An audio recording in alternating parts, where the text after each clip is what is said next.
नमस्कार मंडळी. मराठी लिहिताना एक छोटासा गोंधळ हमखास होतोच नाही का? एक साधा उकार आणि आपलं सगळं लिखाण चुकू शकतं.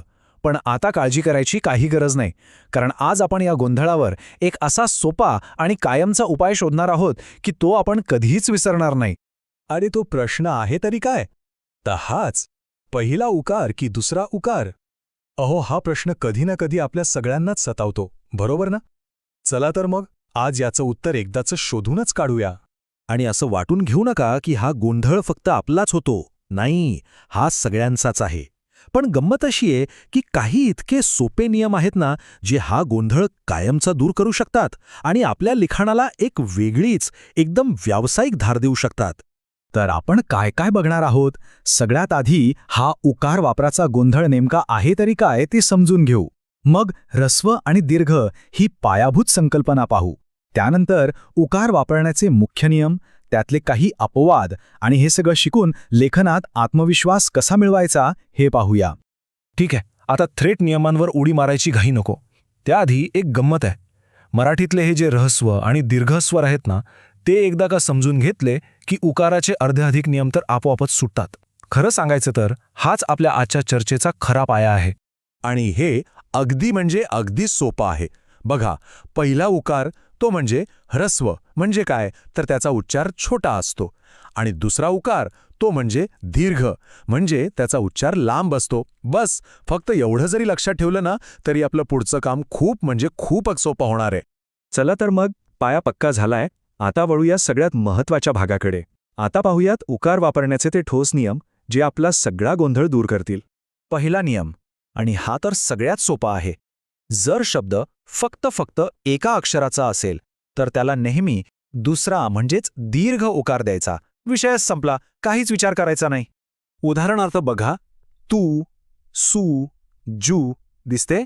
या सगळ्या एकाक्षरी शब्दांमध्ये आपण दुसरा उकारच वापरतो. आहे की नाही सोपं? आता पाहूया आपला दुसरा नियम. हा सुद्धा पहिल्या नियमासारखाच सोपा आहे. बघा, एकाक्षरी शब्दाप्रमाणेच जर उकार शब्दाच्या अगदी शेवटी येत असेल तरीही तो नेहमी दुसरा म्हणजेच दीर्घच असतो. ही उदाहरणं बघा. खडू, चाकू, सासू, बाबू, वासरू या सगळ्या शब्दांच्या शेवटी काय आहे? बरोबर, दुसरा उकार. त्यामुळे हा नियमही लक्षात ठेवायला अगदी सोपा आहे. ओके, आतापर्यंत सोपं होतं. आता जरा लक्ष देऊन ऐका. हा नियम थोडासा वेगळा आहे पण महत्त्वाचा. जर एखाद्या शब्दातलं शेवटचं अक्षर दीर्घ असेल, दीर्घ म्हणजे काय, त्याला काना, दुसरी वेलांटी किंवा दुसरा उकार असेल, तर त्याच्याबरोबर आधी येणाऱ्या अक्षराला नेहमी पहिला म्हणजेच ह्रस्व उकार लागतो.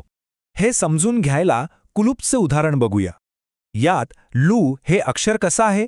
दीर्घ आहे, म्हणून त्याच्या आधी येणाऱ्या कूला पहिला उकार लागला. पाहिलं? अगदी तसंच विहीर या शब्दात ही दीर्घ आहे, त्यामुळे वी ह्रस्व आहे. जुनं आणि खुळामध्ये सुद्धा बरोबर हाच नियम काम करतो. चला पुढचा नियम पाहूया. हा तर एकदम सोपा आहे. जर उकारानंतर जोडाक्षर किंवा विसर्ग म्हणजे ते दोन टिंब येत असेल तर अजिबात विचार करायचा नाही. डोळे झाकून पहिला ह्रस्व उकारच वापरायचा. जसं की दुःख हा शब्द बघा, विसर्गाच्या आधी दूला पहिला उकार आहे. किंवा पुस्तक, यात स्त हे जोडाक्षर आहे म्हणून त्याच्या आधी पूला पहिला उकार. सुस्थित आणि सूत्र ही सुद्धा त्याचीच उत्तम उदाहरणं आहेत.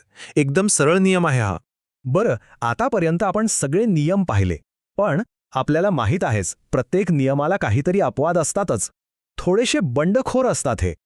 मराठीत हे अपवाद म्हणजे दुसरे तिसरे कोणी नसून संस्कृतमधून आलेले काही खास शब्द आहेत. या शब्दांना व्याकरणात तत्सम शब्द असं म्हणतात. तत्सम म्हणजे काय तर त्याच्यासारखे. म्हणजे हे शब्द संस्कृतमधून जसेच्या तसे काहीही बदल न होता मराठीत आले आहेत. आणि हो, ते येताना स्वतःचे नियम सोबत घेऊन येतात. उदाहरणार्थ हे बघा, परंतु, शिशु, मधु. आता आपण काय नियम शिकलो? की शब्दाच्या शेवटी दुसरा उकार येतो. पण इथे बघा, या शब्दांच्या शेवटी पहिला उकार आहे, कारण हे तत्सम शब्द आहेत. तसंच पूजा या शब्दात जा दीर्घ असूनही पू दीर्घच राहतो. आणि गुण, मधुरसारखे शब्द तर आपलं मूळ रूप अजिबातच बदलत नाहीत. त्यामुळे हे काही महत्त्वाचे अपवाद आपल्याला लक्षात ठेवायलाच हवेत. तर मग या सगळ्या नियमांचा आणि अपवादांचा अर्थ काय? अगदी सोपा आहे. आता आपलं लिखाण अंदाजे किंवा गेसवर्कवर नाही, तर अगदी आत्मविश्वासाने अचूक होणार. चला, जाता जाता एकदा सगळ्या नियमांवर पटकन एक नजर टाकूया, म्हणजे ते पक्के लक्षात राहतील. हे समोरचं कोष्टक तर एकदम लक्षात ठेवा. बघा, एकाक्षरी शब्द असेल किंवा शब्दाच्या शेवटी उकार असेल तर दुसरा म्हणजेच दीर्घ उकार, उदाहरणार्थ तू, चाकू. आणि जर दीर्घ अक्षराच्या आधी किंवा जोडाक्षराच्या आधी उकार असेल तर पहिला म्हणजेच ह्रस्व उकार, उदाहरणार्थ विहीर, पुस्तक. हे 4 मुद्दे जरी लक्षात ठेवले ना, तरी आपल्या 90% चुका हमखास टळतात. आणि या नियमांवर प्रभुत्व मिळवण्याचा खरा फायदा काय होतो माहितीये? तर आपल्या लिखाणातला आत्मविश्वास जबरदस्त वाढतो. आता लिहिताना प्रत्येक वेळी अरे इथे कुठला उकार येईल असा विचार करत थांबायची गरजच पडत नाही. आपलं लिखाण आपोआपच अधिक प्रभावी आणि एकदम निर्दोष होतं. तर मग आता खरा प्रश्न हा आहे की आज जे काही आपण शिकलो त्याने खरंच लिहिण्याची पद्धत बदलेल का?